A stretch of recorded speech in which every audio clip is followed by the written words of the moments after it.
ಇವತ್ತಿನ ವಿಡಿಯೋದಲ್ಲಿ ಸಖತ್ ಟೇಸ್ಟಿಯಾಗಿ ರುಚಿಯಾಗಿ ಮಟನ್ ಕರಿನ ಯಾವ ರೀತಿ ಮಾಡೋದು ಅಂತ ನೋಡೋಣ.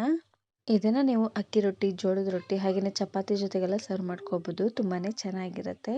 ಇದನ್ನ ಮಾಡಲಿಕ್ಕೆ ಮೊದಲು ನಾನಿಲ್ಲಿ ಒಂದು 5-6 ಚಮಚ ಆಗುವಷ್ಟು ಎಣ್ಣೆ ಹಾಗೆಯೇ ಅರ್ಧ ಈರುಳ್ಳಿನ ಹಾಕೊಳ್ತಾ ಇದ್ದೀನಿ. ಈರುಳ್ಳಿನ ಈ ರೀತಿಯಾಗಿ ಉದ್ದವಾಗಿ ಕಟ್ ಮಾಡಿ ಹಾಕೊಳ್ತಾ ಇದ್ದೀನಿ. ಇವಾಗ ಈರುಳ್ಳಿನ ಈ ರೀತಿಯಾಗಿ ಎಣ್ಣೆಲೆ ಸ್ವಲ್ಪ ಫ್ರೈ ಮಾಡ್ಕೊಳ್ಬೇಕು. ಪೂರ್ತಿ ಕೆಂಪಾಗೋದೇನು ಬೇಡ, ಸ್ವಲ್ಪ ಕಲರ್ ಚೇಂಜ್ ಆದರೆ ಸಾಕಾಗುತ್ತೆ.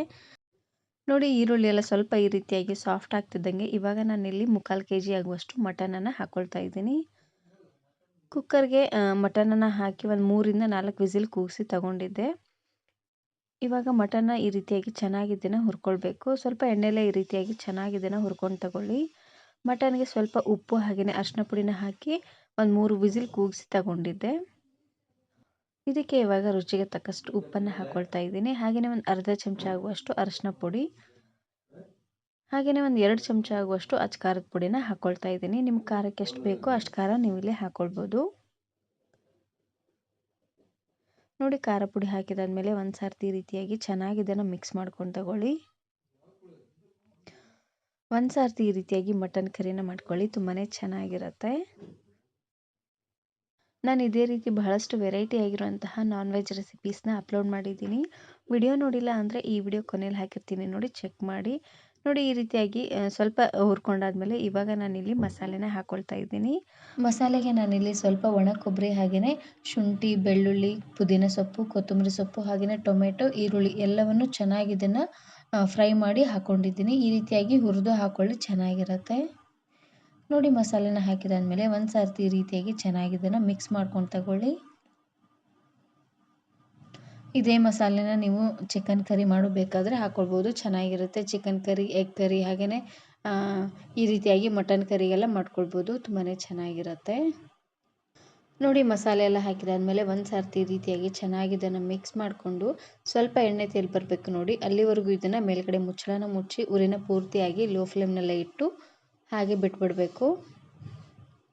ಈ ರೀತಿಯಾಗಿ ಮಾಡೋದ್ರಿಂದ ಎಲ್ಲ ಪೀಸಸ್ಗೂ ಚೆನ್ನಾಗಿ ಉಪ್ಪು, ಖಾರ, ಮಸಾಲೆ ಎಲ್ಲ ಎಳ್ಕೊಳ್ಳುತ್ತೆ. ನೋಡಿ, ಈ ರೀತಿಯಾಗಿ ಚೆನ್ನಾಗಿ ಎಣ್ಣೆ ತೇಲಿ ಬರೋವರೆಗೂ ಇದನ್ನು ಹಾಗೆ ಬಿಟ್ಬಿಡಬೇಕು. ಇವಾಗ ಮತ್ತೆ ಒಂದು ಸಾರ್ತಿ ಈ ರೀತಿಯಾಗಿ ಚೆನ್ನಾಗಿ ಇದನ್ನು ಮಿಕ್ಸ್ ಮಾಡಿಕೊಂಡು ನಿಮಗೆ ಗ್ರೇವಿಗೆ ಎಷ್ಟು ಬೇಕೋ ನೀರು ಅಷ್ಟು ನೀರನ್ನು ನೀವು ಇಲ್ಲಿ ಹಾಕ್ಕೊಳ್ಬೋದು. ನಾನಿಲ್ಲಿ ಸ್ವಲ್ಪ ಗಟ್ಟಿ ಅನ್ನೋಂಗೆ ಮಾಡ್ಕೊಳ್ತಾ ಇದ್ದೀನಿ.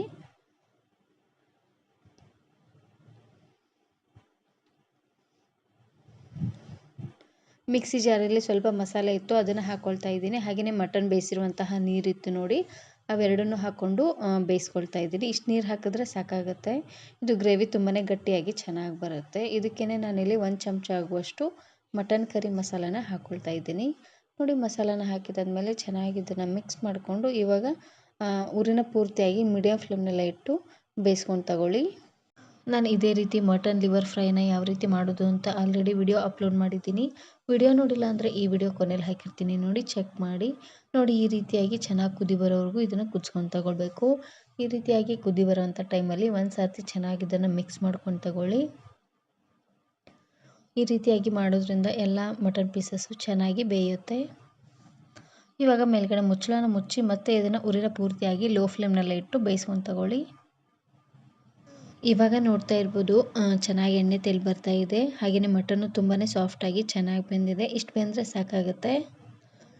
ಇದನ್ನು ನೀವು ಅಕ್ಕಿ ರೊಟ್ಟಿ, ಜೋಳದ ರೊಟ್ಟಿ ಹಾಗೆಯೇ ಚಪಾತಿ ಜೊತೆಗೆಲ್ಲ ಸರ್ವ್ ಮಾಡ್ಕೋಬೋದು, ತುಂಬಾ ಚೆನ್ನಾಗಿರುತ್ತೆ.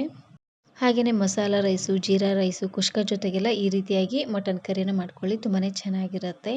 ಲಾಸ್ಟಲ್ಲಿ ಸಣ್ಣದಾಗಿ ಕಟ್ ಮಾಡಿರುವಂತಹ ಕೊತ್ತಂಬರಿ ಸೊಪ್ಪನ್ನು ಉದುರಿಸಿ ಗ್ಯಾಸನ್ನು ಆಫ್ ಮಾಡಿದ್ರೆ ಆಯಿತು. ತುಂಬಾ ರುಚಿಯಾಗಿರುವಂತಹ ಮಟನ್ ಕರಿ ರೆಡಿಯಾಗಿ ಹೋಗ್ಬಿಡುತ್ತೆ. ನಾನಿವತ್ತು ಈ ಮಟನ್ ಕರಿನ ಚಪಾತಿ ಜೊತೆಗೆ ಸರ್ವ್ ಮಾಡ್ಕೊಳ್ತಾ ಇದ್ದೀನಿ. ಈ ವಿಡಿಯೋ ಇಷ್ಟ ಆದರೆ ಈಗಲೇ ಒಂದು ಲೈಕ್ ಬಟನನ್ನು ಕ್ಲಿಕ್ ಮಾಡಿ, ಫ್ರೆಂಡ್ಸ್ ಆ್ಯಂಡ್ ಫ್ಯಾಮಿಲಿ ಜೊತೆಗೆ ಶೇರ್ ಮಾಡಿ. ಹಾಗೆಯೇ ಮತ್ತಷ್ಟು ಹೊಸ ರೆಸಿಪಿಗಾಗಿ ವರ್ಣಿಕಾ ಅಡುಗೆ ಮನೆ ಯೂಟ್ಯೂಬ್ ಚಾನಲನ್ನು ಸಬ್ಸ್ಕ್ರೈಬ್ ಮಾಡ್ಕೊಳ್ಳಿ. Thanks for watching.